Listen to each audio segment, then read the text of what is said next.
Welcome everyone, Dylan Gemelli here today with a brand new video for you. So today I want to talk to you about whether or not cracking your joints and knuckles is actually bad for you or not. Now, for some people, cracking their knuckles is pretty satisfying, okay? While for others, the sound can drive you nuts. But whether or not you find the practice irritating or not, is cracking your knuckles and your joints bad for you? Okay? And what about cracking, like your back in the morning, etc.? Are you going to get arthritis? Are the dangers just an old wives' tale? So let's just break this down. First, are cracking joints even normal? Creaky knees, ankles, things that pop, are cracking joints normal? If you've ever had cracking joints, there's no need to worry, okay? In general, as long as the cracking isn't accompanied by pain or swelling, you're okay. When your joints crack, it's usually because your muscle's tight. All right, and that can cause friction around your bones, creating the sound you hear. Now, that often happens in the morning, all right, when you've been lying still for hours, or when you're doing repetitive movements, lifting weights, things like that.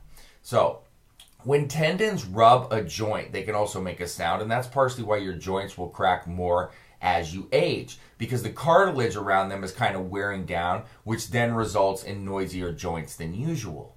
So, if you consistently experience pain when joints crack or they seem to swell, then you need to go see the doctor because there's probably an underlying issue like joint abnormality. Now, what about cracking your knuckles? So when we were brought up, a lot of us were told that if we cracked our knuckles, we were going to get arthritis.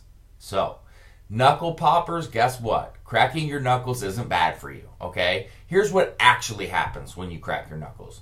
So, there's like nitrogen hanging out in your joints. Okay, when there's a sudden change in how your joints are positioned, like when you stretch in the morning, the gas is then released.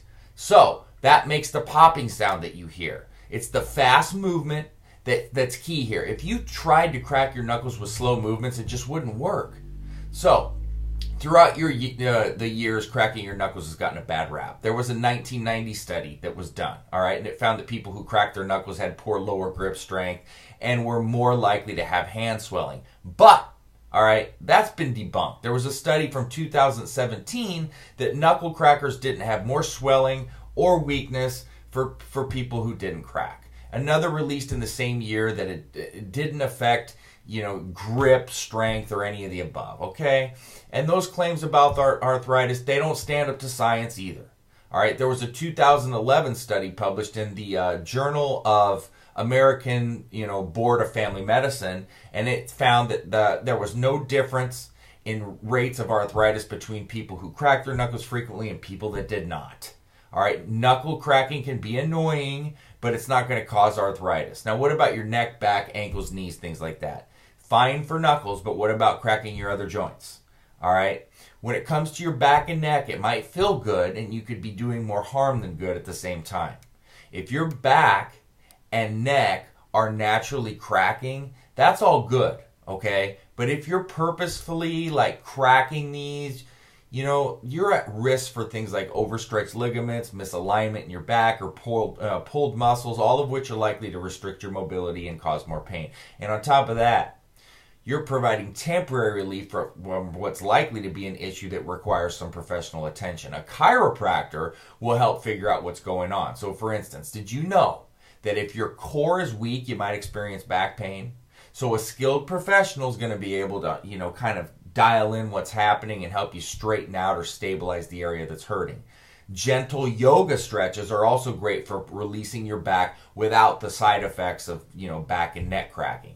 Now, child's pose and cobra will feel nice, or even heading to a yin yoga class where poses are kind of traditionally held longer to give muscles time to open and adjust. Plus, yoga can enhance your brain too.